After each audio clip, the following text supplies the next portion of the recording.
जय हिंद दोस्तों। बिहार के तमाम नियोजित शिक्षक, विशिष्ट शिक्षक, शिक्षा सेवक, तालीमी मरकज, KRP, SRP, परिचारी पैनल अभ्यर्थी, विशिष्ट परिचारी पैनल अभ्यर्थी और बिहार में जितने भी दैनिक वेतनभोगी कर्मचारी हैं, सभी भाई बहनों को आदाब सलाम। दोस्तों, आज मैं सभी के बारे में कुछ न कुछ मैं बोल रहा हूँ। सरकार से कहाँ पर गलती हो रही है सब मैं बताऊँगा। इन दिनों शिक्षक ट्रांसफ़र को लेकर के सरकार सख्त हो गया है और डॉक्टर एस सिद्धार्थ साहब ने 14 जून 2025 तक सभी जिला शिक्षा पदाधिकारी को निर्देश दिया है कि ट्रांसफ़र पोस्टिंग के संबंध में ये फाइल यथाशीघ्र करें।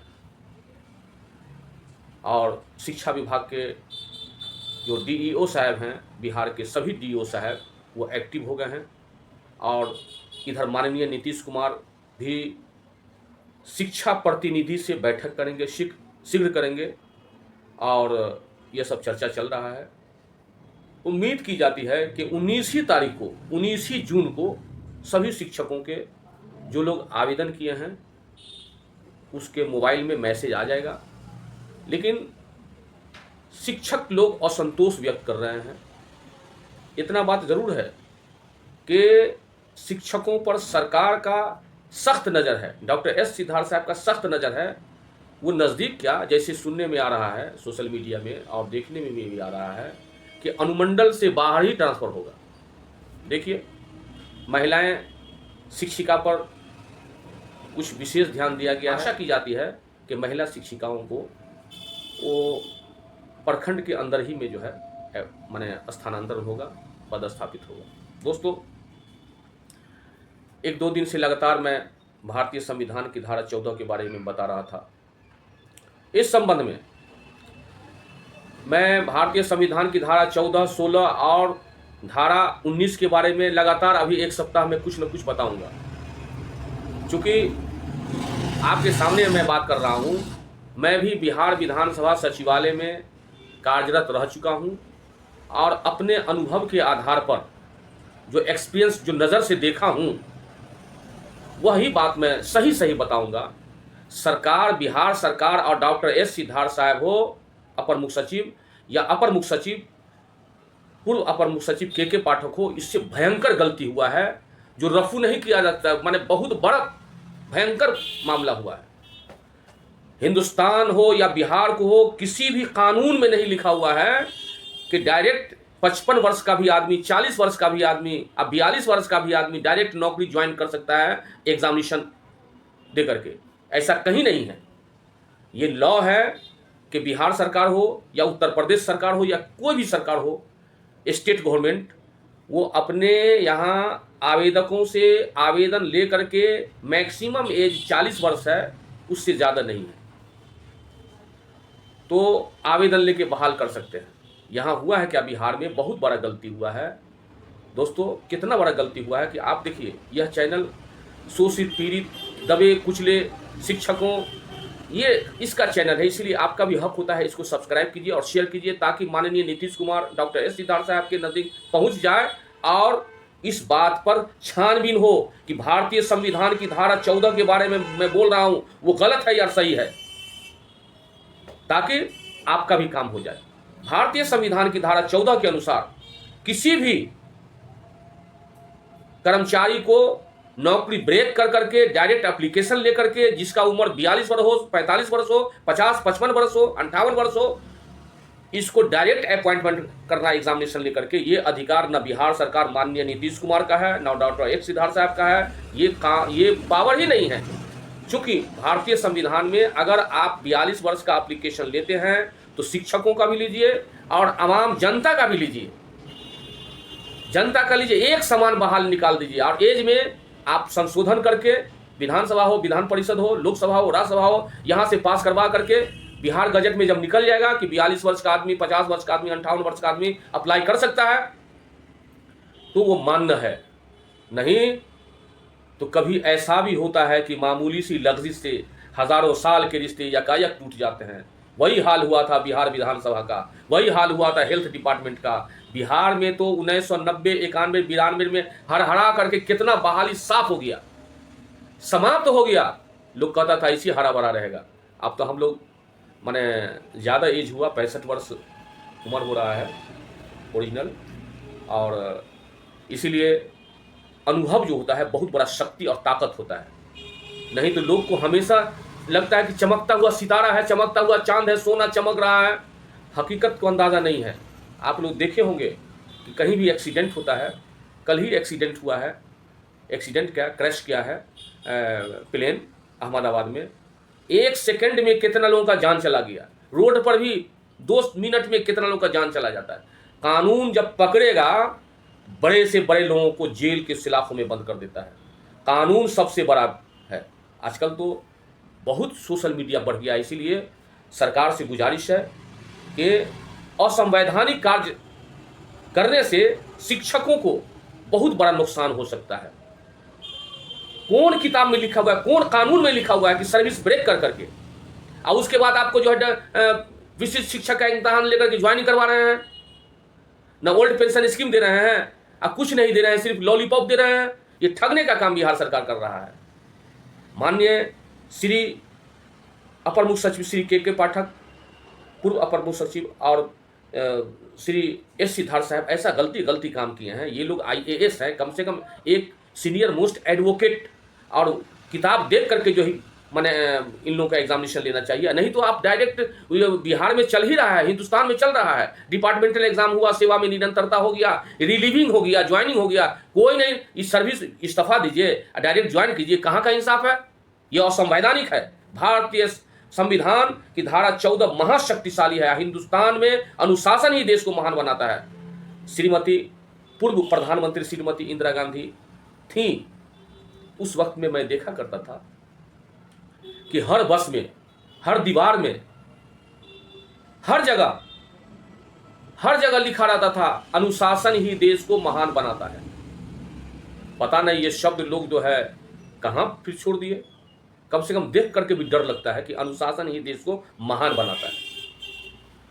हाँ, तो दोस्तों मैं कह रहा था कि यह जो शिक्षक बहाल हुए, विशिष्ट शिक्षक, सरकार गलती किया है, उसको संशोधन करे। नहीं तो विशिष्ट शिक्षक जिन लोगों का एज 45 वर्ष 50 वर्ष है, उसका नौकरी खतरे में जा सकता है। क्योंकि आवाम अगर कोर्ट में चला जाएगा कि योर ऑनर, माननीय सर्वोच्च न्यायालय में चला जाएगा, हाई कोर्ट में चला जाएगा, योर ऑनर मेरा भी उम्र 45 वर्ष था, अब बिहार सरकार ने बहाली कर दिया 45 वर्ष का, जबकि कहीं भी प्रावधान नहीं है, तो हमको भी किया जाए, नहीं तो यह बहाली अवैध है। भारतीय संविधान की धारा 14।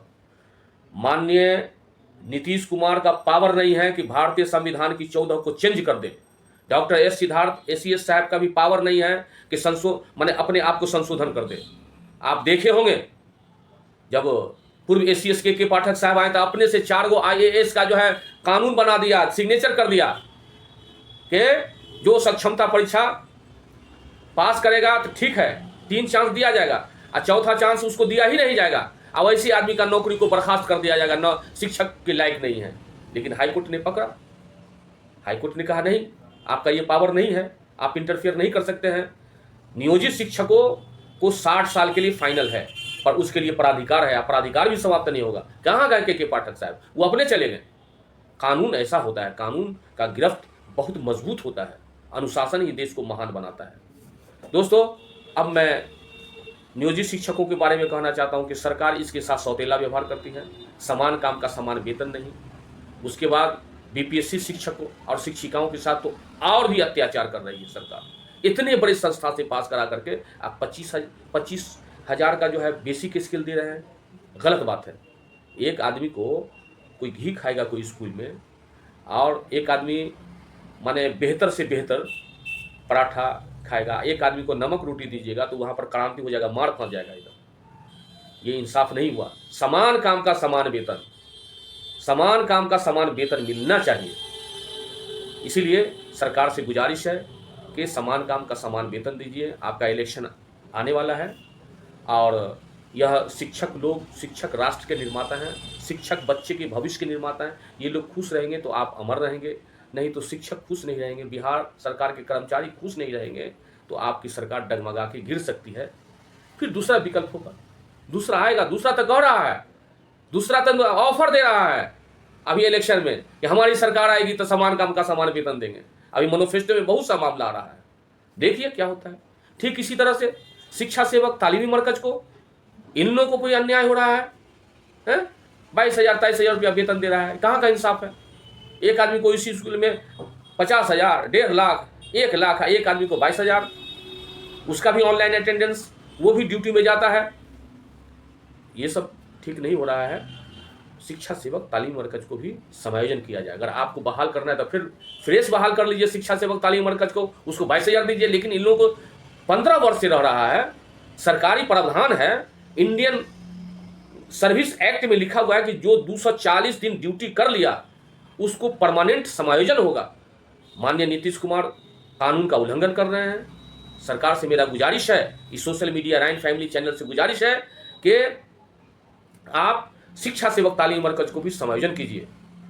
अब रहा शिक्षा सेवक और तालीमी मरकज का जो इंक्वायरी करता है, बिल बनाता है, पंचायत से लेके प्रखंड तक और प्रखंड से लेके जिला तक रिपोर्ट पहुंचाने का काम करता है, उसको मात्र 500 रुपये रोज देते हैं। उसमें भी 20 ही दिन का अटेंडेंस बनाते हैं और काम 1 महीना लेते हैं और मात्र 10,000 रुपया वेतन देते हैं। मान दें, ये कहाँ का इंसाफ है, ये घोर अन्याय है, घोर जुल्म है। ठीक इसी तरह से केआरपी के बाद जिला में एक पद होता है एसआरपी। एसआरपी जो जिला कार्यक्रम पदाधिकारी के अंडर में रहता है और सभी शिक्षा सेवक तालीमी मरकज केआरपी का जो है वेतन बनाता है और उसको इंक्वायरी करता है, तो उसको मात्र 12,000 मान दें। उसी ऑफिस में किसी को 1.5 लाख मिल रहा है, वो भी ग्रेजुएट है, ये भी ग्रेजुएट है। ये कहाँ का इंसाफ है। ये ऐसे नहीं चलने वाला है। आवाम सब देख रही है, जुल्म हो रहा है। इसीलिए सरकार से गुजारिश है कि केआरपी और एसआरपी को भी सम्मानजनक वेतन दिया जाए। और आप ही के सरकार में 2011 में परिचारी पैनल अभ्यर्थी, विशिष्ट परिचारी पैनल अभ्यर्थी का जो पद निकला था पूरे बिहार में 28 जिला में, जिसमें दरभंगा है, मुजफ्फरपुर है, नालंदा है, बेतिया है, मोतिहारी है वगैरह है। आपने पैनल बनवाया डीएम साहब से और आश्वासन दिया कि यथाशीघ्र बहाल हो जाएगा। 2011-12 में पैनल बना कि साल 2 साल में सबको बहाल कर दिया जाएगा। लेकिन सरकार कहाँ सो गई पता नहीं कि आज 2025 है, अभी तक मुकम्मल बहाल नहीं हुआ, जबकि एक जिला में 100, 100, 150 है। अब माननीय नीतीश कुमार जो है विधानसभा से घोषणा करते हैं कि मैंने 50 लाख युवाओं को रोजगार देंगे।